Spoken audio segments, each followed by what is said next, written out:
thinking about putting your home up for sale and you're trying to figure out what are the things that I need to do to prepare my home for sale to maximize the sales price, you've come to the right video. In this 3-part video series, I'm going to be covering the top 3 things that I recommend my home sellers do. I've sold hundreds of homes here in the San Francisco Bay Area, and so I understand the psychology of the buyers and I understand how to position the home in order to maximize the sales price. And so in this 3-part series, I'm going to be going over the 3 things that I recommend my sellers do when preparing their home for sale to maximize their bottom line.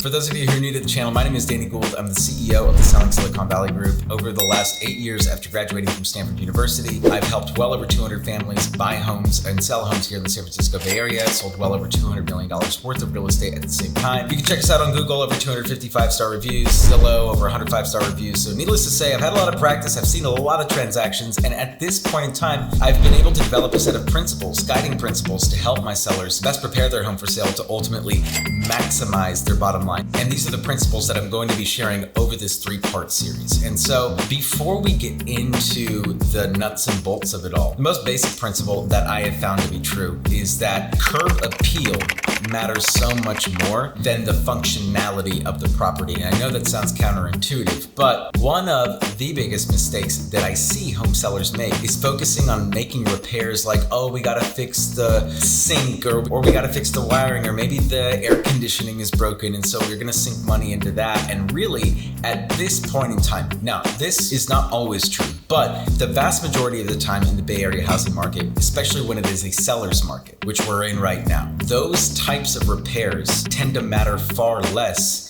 than making cosmetic upgrades or making the home as cosmetically appealing as possible. And so in this 3-part series, the suggestions that I'm going to make are purely based on cosmetics. They are not functional whatsoever. And I know that for some of you, it might not make any sense, but the best way to maximize your sales price is to get more people through the door, because competition drives price. And so the best way to maximize your bottom line is to make the home as appealing as possible to the widest array of people. And that has everything to do with curb appeal and very little to do with the functionality of the property.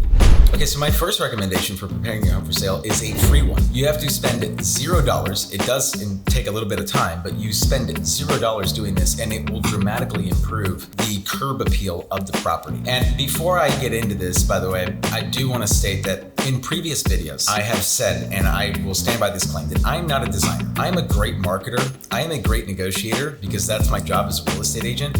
I do not have a design degree. And most real estate agents have no business giving any sort of input or any sort of design advice whatsoever. But that being said, I have accumulated over time a pretty solid baseline understanding of what does and doesn't work. And so the things I'm going to be sharing with you right now, although I am not a designer, these are basic principles. They're not like tactical design advice for your specific property, because that's where the designers really matter. For the purposes of these videos though, for this series, I'm really just going over some basic concepts. And so this is not design advice, this is real estate advice that will ultimately help you sell your home for more money. Okay, so the first thing I would recommend that you do to prepare your home for sale that costs you absolutely nothing is declutter the home. Now, this sounds so basic in nature, right? Well, you should get rid of all your stuff. You'd be surprised. There are a lot of homes that I have sold over the years where the seller leaves the majority of their things in the property. And I can tell you from a buyer's perspective, there are so many reasons why this is not attractive. First of all, when you walk into a home and you've got a bunch of family pictures up and you've got some of like the family mementos lying around the house, that is not an inviting environment, and the buyers are less likely to feel like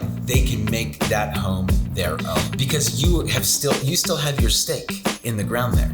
And so a lot of sellers have a difficult time actually disconnecting from the property. But what you have to remember is that this is no longer your home. This is now you want to position it as the buyer's home. Everyone who's walking in, you want to make them feel like they are walking into their own house. And so one of the easiest ways to do that is to declutter and get rid of all the things that remind the buyers that this is not actually their house. Now, another reason to declutter the space is simply to make the house feel more open. I can't tell you how much of a difference decluttering makes when you're walking through a property. If you're walking through a property that has very little to no furniture in it versus a property that's full of furniture and bookshelves and you've got crud all over the house, it's no fun to walk through as a buyer. And not only that, but it just makes everything feel way more cramped. And so one of the easiest things that you can do for absolutely $0 is just get rid of everything.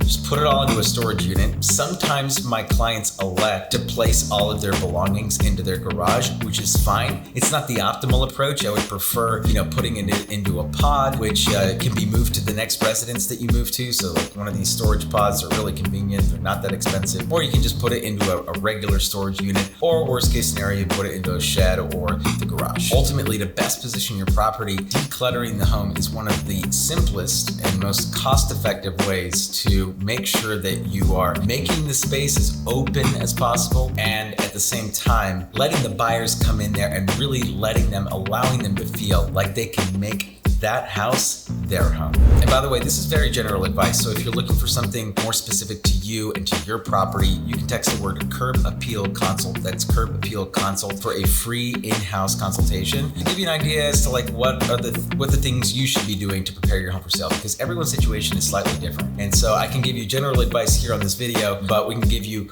much more detailed advice in person when we're at the property. So don't hesitate to reach out if you're thinking about making a move in the next 12 months and you're trying to figure out what are the next steps, what are the things that I should be doing to prepare my home for sale. Do not hesitate to reach out to the number down below. That's it for part 1, everyone. Don't forget to follow and subscribe to get notified when we post parts 2 and part 3 to this series. This is Danny Gould, everyone. I'm selling Silicon Valley, and I will catch all of you in the next video.